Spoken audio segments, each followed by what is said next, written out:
Mark, quick turnaround, as you say, coming off the back of the Newport game. Any fresh injury concerns ahead of tomorrow? No, we don't think so. Pretty much as we were at the weekend. Obviously, welcome Keane Harrop back into the group, so that's positive for us on the back of a good performance and a good result. On Keane, is he likely to be involved in the 18 tomorrow now he's back? Well, that's the intention. Yeah, I would imagine so. We need to get him going. Obviously, the 3-game suspension stopped him in his tracks after having a decent pre-season as well. So yeah, we need to get him and a couple of others going as well. How has Keane been behind the scenes, not being involved on match days, but in training? He's been fine. He's been like Keane is. So yeah, no problems there. He's got a great personality and has been working hard. Understands he made a mistake. Has been making sure that when he is available, he's going to be ready to go. So he's only been out of it really for a week. Obviously 3 games, but it's coincided with a midweek game as well. So it's not affected his work on a day-to-day basis really. We spoke, didn't we, about the team gelling and especially getting that first league win there. It's probably a positive that there's a game just around the corner. How have the players reacted to Saturday? Yeah, but as I said after the game, second half there was certain things that we did that on reflection where we needed to be. So we're going to do that. That's the process we'll go through after every game. It doesn't matter if we win, lose or draw. It's a process that we go through. We try to have a learning environment where every game is an opportunity to take something away from. And that doesn't matter if it's a game that we've won comfortably or a game that we've narrowly been beaten in.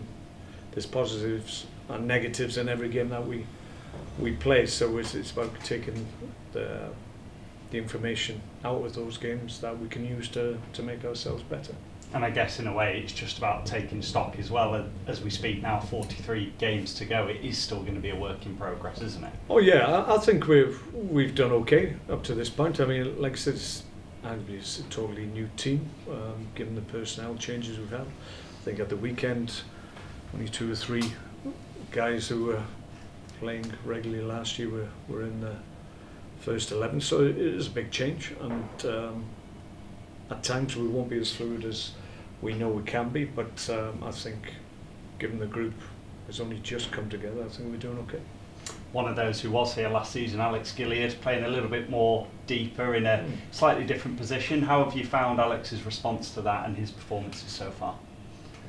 I like Alex in that situation. I think he's getting to understand the role as well, and he's enjoying it, and he's certainly impacting the game for us, and that's important.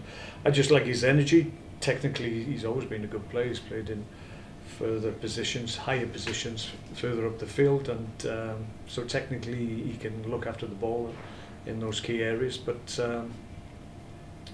he's arguably one of our fittest players as well, so having that energy and that technical ability in the middle of the park just makes sense to me. And it was always going to be about Gilly's reaction to it and how he embraced it, and since he's been in there, I think he's really thrived and enjoyed it, so we'll probably continue with that. And when he's got someone like a Richie Smallwood alongside him, actually on the pitch, that must be great for you as the manager, knowing he's got that experienced head right next to him. Yeah, and don't underestimate the experience Gilly's got of this level as well. So yeah, I think at the moment it's working well. Ryan East as well has got a real part to play, and I think every time we've introduced him from the bench, Ryan's had an impact. So I've got good options on the field and off it. So yeah, that part of the team I'm reasonably happy with. We've spoken about selection headaches before, haven't we? But I guess, as you said then, when players do come off the bench and really apply themselves, that must be the best thing for you as a manager, knowing that they're still in it together and have those points to prove when they do come off the bench. Well, yeah, I mean, it just shows me that they're fully engaged in the game. That's the important part.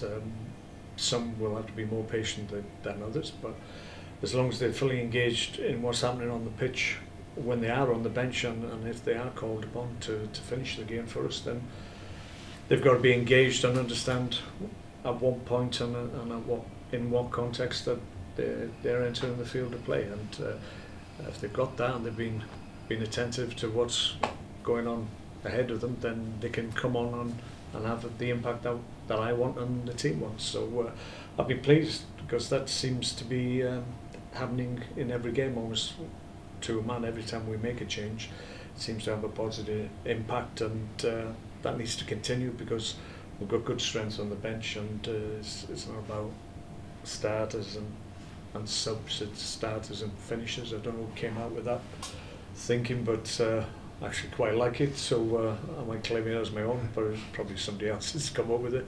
But yeah, it's about making sure that we view everybody as a big part of this group, and everyone's got a part to play. So we've got to make sure that that continues, because that would be important for us.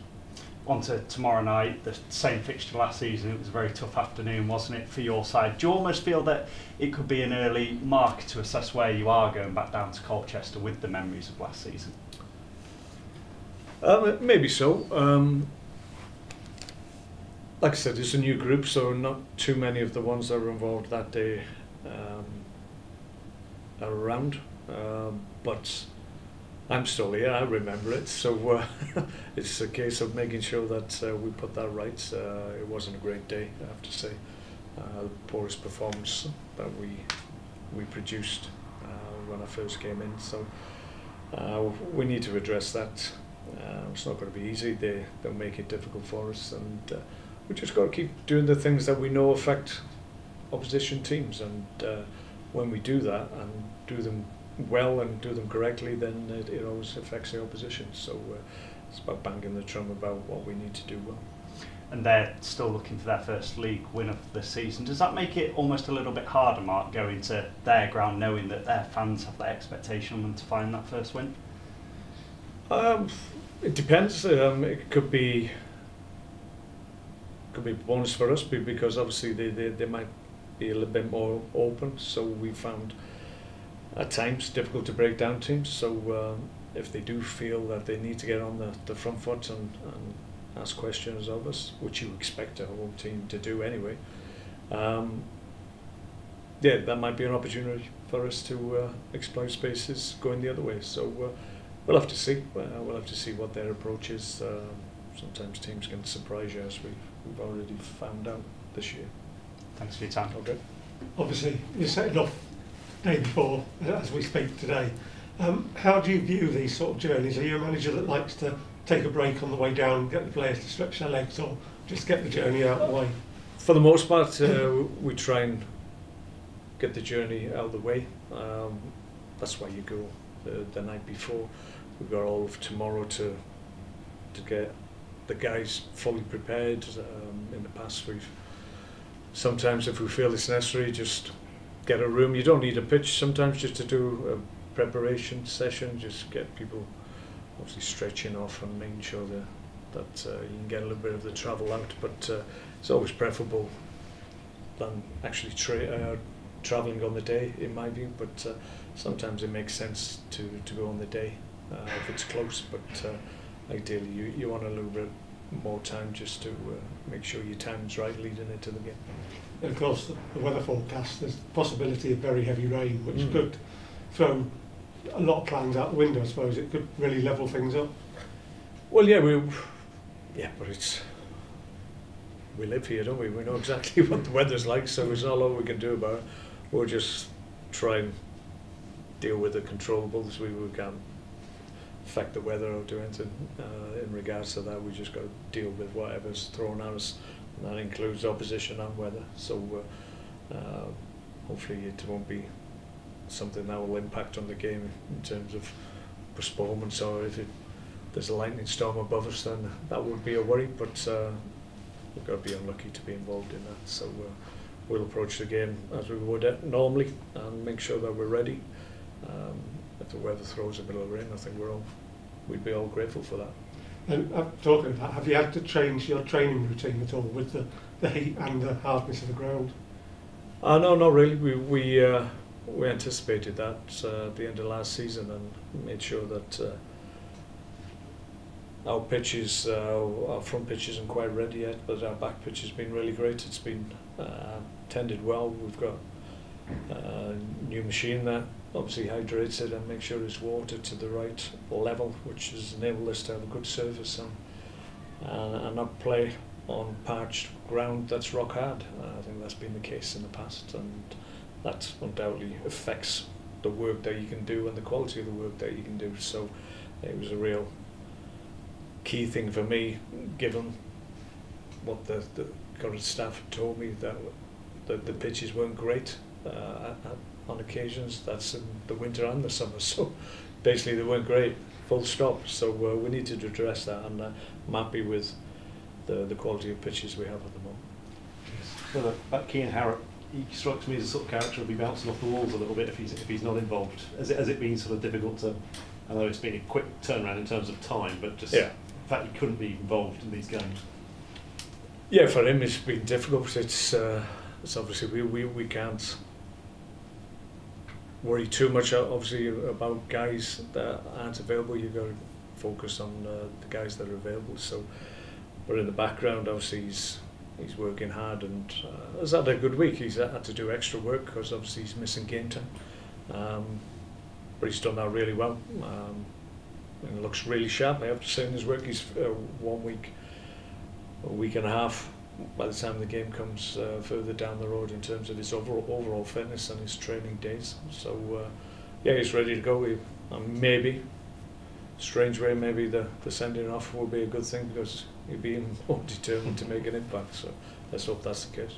Obviously, you said at the time he came, he apologised for what he did. I mean, have you had to have a word with him since about just don't get drawn into those situations? Because obviously he's got a bit of an edge to him at times, hasn't he? Yeah, but no, we talked about it obviously immediately after what had happened, and as I said, he came in and apologised almost immediately. And it's been a harsh lesson, and he'll learn from it. He's a guy that wants to do the best he can do in terms of not only playing and doing well for us, but his development as a player and as an individual. And sometimes these lessons are harsh, but the key is that you learn from them, and I sense Keane will. And he just wants to play football. He's like someone who just plays in the street. He just wants to have a kick about and be the best version of himself. So we're going to reap the benefits of that attitude. Obviously, you mentioned the Colchester game last season. I think it's only Alex Gilliard, Andy Cook, possibly a couple others still involved. But you say it sticks with you. I mean, when you get a result like that, is it a case of when you go back there, you think, I want to get this out of the system, and then I can remember tonight, winning tonight, and then we can forget that one? And yeah, I think managers do probably keep the scars a little bit longer than players. Sometimes players can get bad memories out of their system quite readily by playing the game. Sometimes managers dwell on past results a little bit longer than they should. I'd like to think I don't dwell on them too often, but it's just about learning from those situations and make sure you're better in similar circumstances next time round. So that's what we'll endeavour to do. I feel we'll be a better side than actually I played last time out. So that's an advantage for us. In terms of Colchester, they haven't had a lot of change over the summer, whereas a lot of clubs, you know, as you say, make a lot of changes, particularly year on year and at lower levels. Colchester only brought sort of 4 or 5 in, and they've probably lost 4 or 5, which by League 2 standards is pretty much stable, isn't it?